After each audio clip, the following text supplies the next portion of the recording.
What's good in the hood? It's your girl Kleo. Welcome to my very first review. I'm super excited to be covering my first impressions for Bethesda and Arkane Studios Deathloop. First of all, thank you Bethesda for gifting me this game early. I had a blast getting my hands on it and just diving deep into the world of Black Reef Island. What you've done with the place is really dope.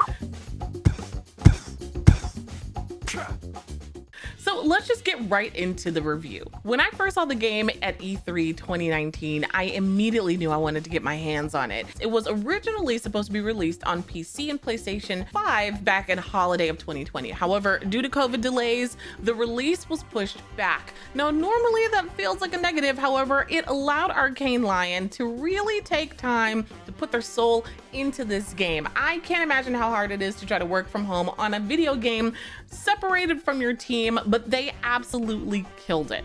Deathloop is a first-person retro shooter meets innovative time looping where the player has one goal: get the loop in order. Players take on the role of Colt, who finds himself on the beach of the enigmatic island of Black Reef, cursed to repeat the same day over and over again.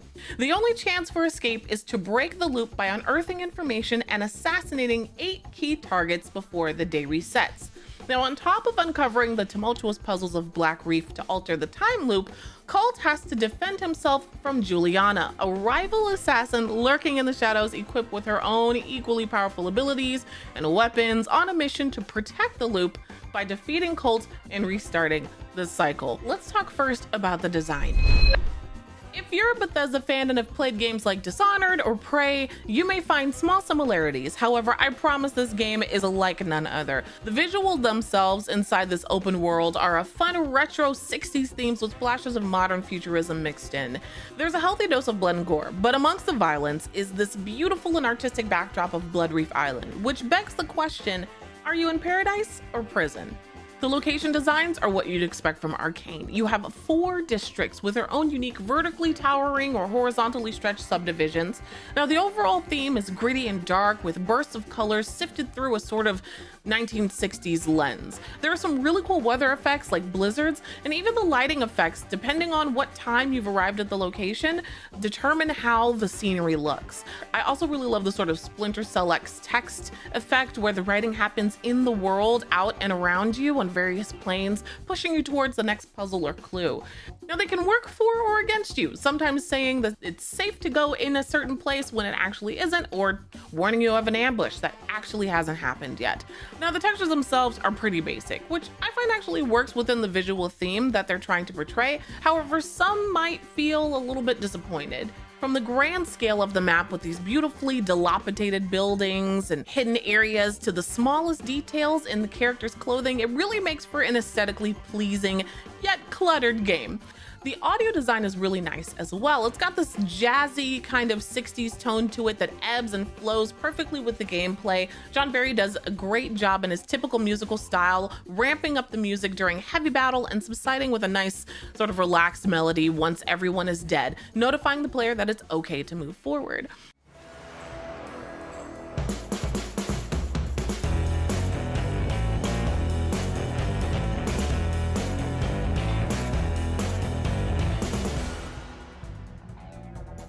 The ambient sounds really bring this world to life without being overbearing. The clanking of the bullets against your machine gun, even the distant explosions, work really well during the silent moments and short encounters.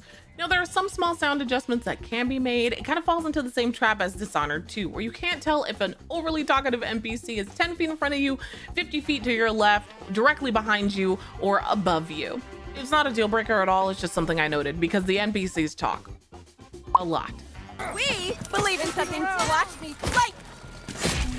Now, what makes this game so unique is the player's ability to truly control the narrative and the path you wish to take. It feels a lot like Dishonored and Prey, where there's plenty of close combat mixed with tons of opportunities to sneak and listen to conversation to gain pertinent information to progress the story.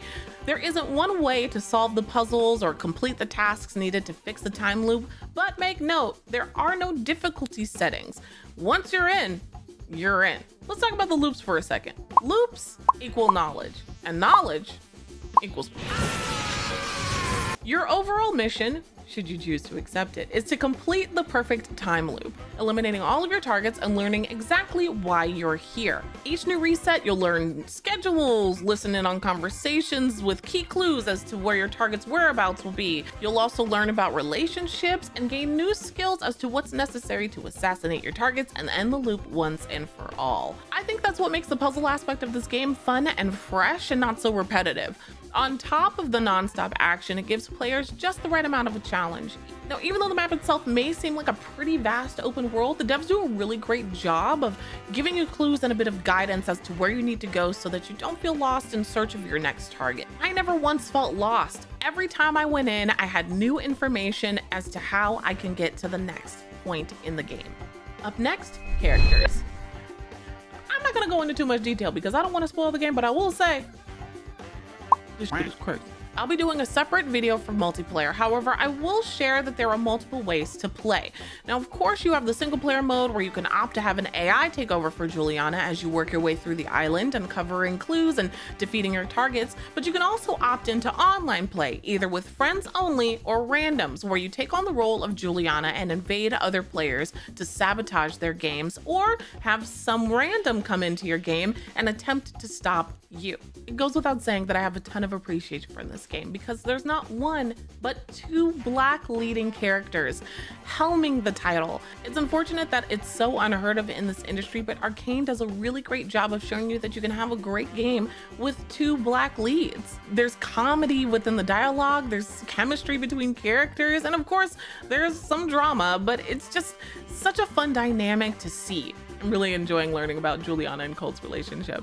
You'll also come into contact with various types of adversaries. The NPCs themselves are so individualized and creative. They could have just plugged and played the same old NPC over and over again, but you get to see such personality with each one. The visionaries are also really fun characters to learn about and interact with. It's awesome to see how much time and care Arkane took into developing these characters. In terms of customization, you have a few outfits you can change each character into. However, they don't have a lot of merit in terms of like health or any sort of added stats. Also, there are no in-game purchases. What you pay for is what you get, which I rather like because I don't feel like there should be any added costs. Although, if they had some shit, I would buy it. Now, you have many ways to take on the baddies of Black Reef Island. There's hand-to-hand combat if you want to take a more brawl-centered approach, or if you're more of a run and gun type, you have a plethora to utilize as you discover them throughout the game. There's also specialized items like a hack-a-majig that allows Colt to unlock doors, hack things, and distract enemies, the Streklac Sapper Charge, which is a 3-in-1 explosive device, and a machete, which can aid in silent instant kills when you want to sneak up behind an enemy unnoticed. You also receive something called Slabs, which are basically otherworldly abilities that are given to you throughout the game and can be upgraded over time. These are great for taking down visionaries. You also have something called Trinkets, which Arkane classifies as supernatural artifacts that apply different perks to either you or your weapons. They enhance existing abilities or add totally new ones. With various weapons in your arsenal, you can mix and match weapons, slabs, trinkets over time to become the ultimate assassin.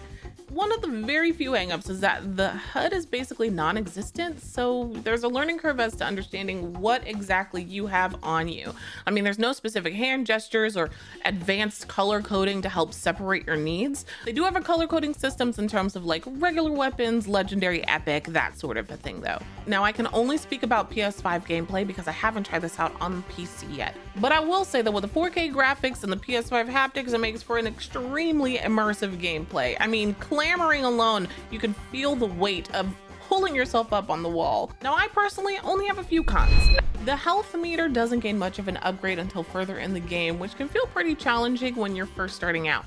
I believe this lends itself to the fact that there isn't a difficulty setting, which is another hang up I have. I enjoy playing most games on normal, but I know some people want to dive into the lore, learn a bit more about the story without being one-shot every so often. Or conversely, some people want to up the difficulty and really give themselves a challenge. I will say that it gives a healthy dose of a challenge for us normies and for those who like a little bit of a, well, challenge.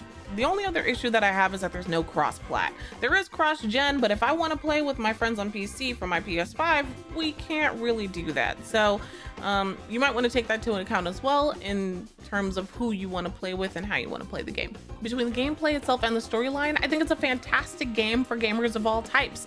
I actually think this could be a pretty good contender for Game of the Year.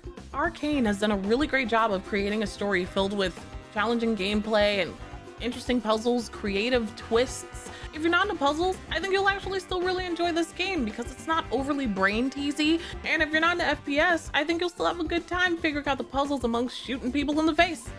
Thank you, Bethesda, again for gifting me Deathloop and allowing me to review it. It really speaks volumes to how you've allowed a little black streamer like me and other smaller content creators to participate in this launch. And it really feels good to play a game where people that look like me are represented in such a dope way. If you want to see more reviews like this, let me know down in the comments what game you'd like to see next. And also don't forget to hit that thumbs up button, subscribe, and the little notification bell which lets you know every time I go live or I post a new video. Thanks again for watching, and I'll see y'all in the next one. For the last time, why can't you remember? I don't know if you just give me a second. Oh, you're not even trying.